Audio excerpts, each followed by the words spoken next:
Hey there guys, it's Justin, Camaro 123454. My name is actually Justin. This is my Stinger P30 made by Crosman.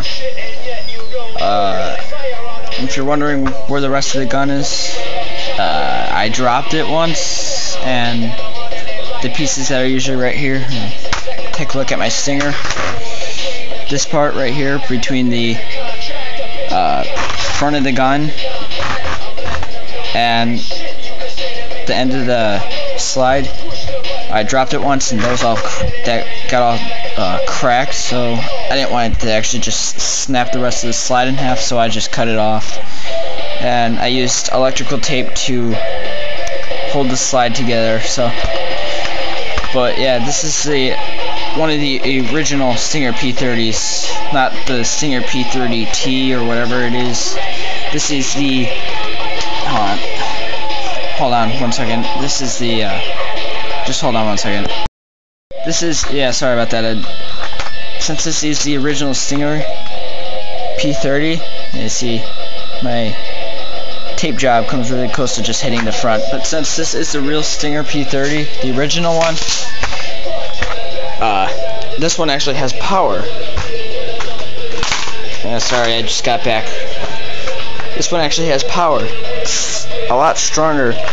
They rate this gun at, I think they said 300 FPS, and my Stinger has 325 FPS.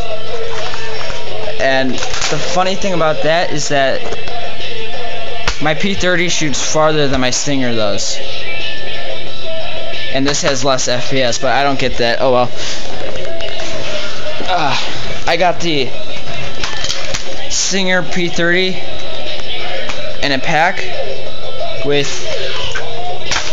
my Remington Tac 1. According to this, it's a Stinger S32 PA, but when I look on Crosman, it's the Remington Tac 1 or Tac 1. So I just call it my assault shotgun, because this part looks like an assault rifle, this part is obviously a shotgun, and then I don't know what this is, so obviously everybody should know it's a magazine, but it just doesn't really fit.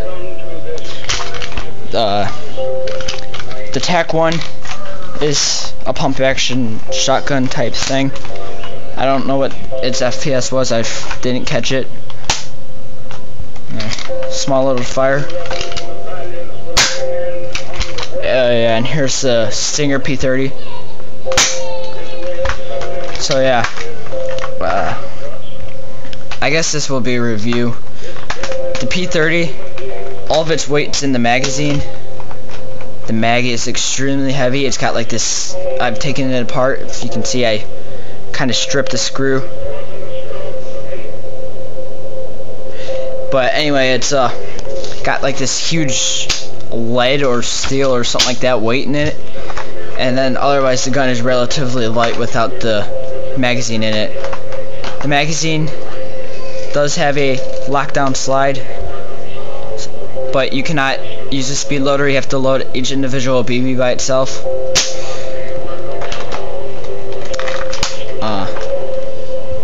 Other than that, it's a great gun. I absolutely love it. The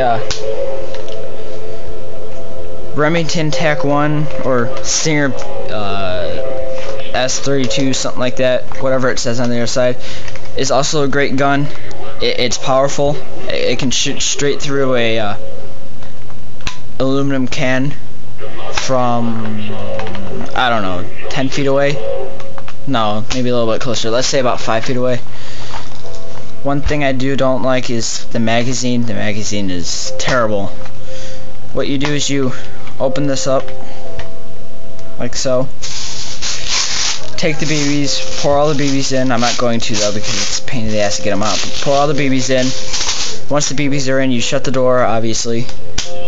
And then you have to wind it up until it gets really taut. It spring loads it inside, and it forces BBs up to there, to the feeder. When it's in the gun, the BBs feed into the gun, but once that spring tension decreases, thanks to the BBs that aren't there anymore. You have to keep winding it, and eventually if you just run completely out of BBs, but you know there's still BBs in there, because if you shake it and you hear the BBs, well, you can't be helped on that, because you can't unwind it,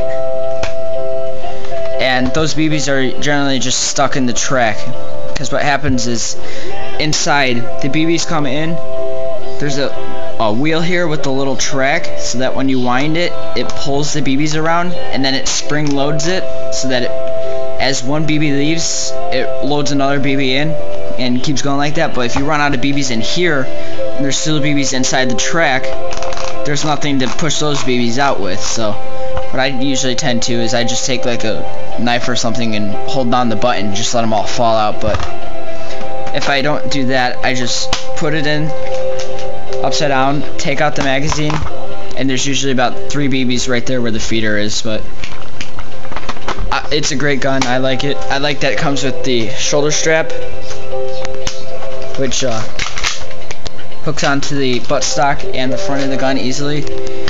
Buttstock's adjustable. You can even take it off. I don't know why you would. It's a nice buttstock. I mean, come on. Yeah.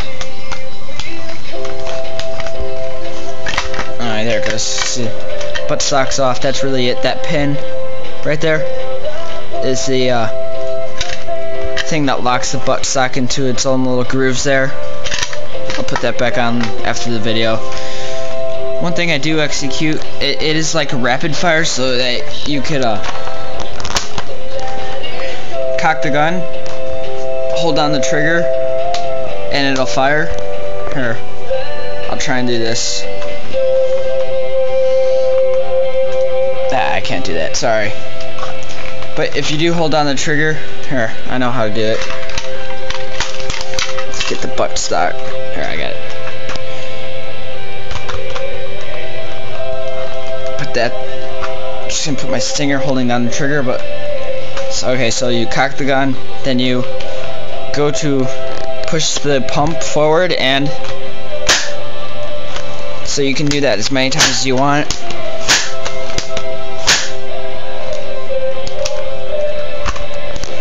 One thing I do execute caution with, though, is that right here, it's already starting to separate, is that this barrel, this tube right here, has a weight in it, and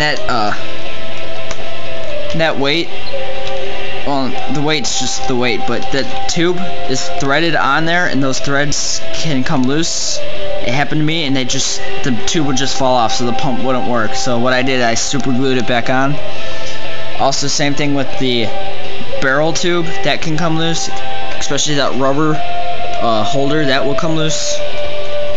If that happens, just take apart the gun and realign everything, and if your threads are stripped, just super glue it back on. That's all I can suggest. But again, they're both great guns. I really like them. I got them both at Target, or not Target, what am I thinking, Walmart. Like I said, they came in a pack,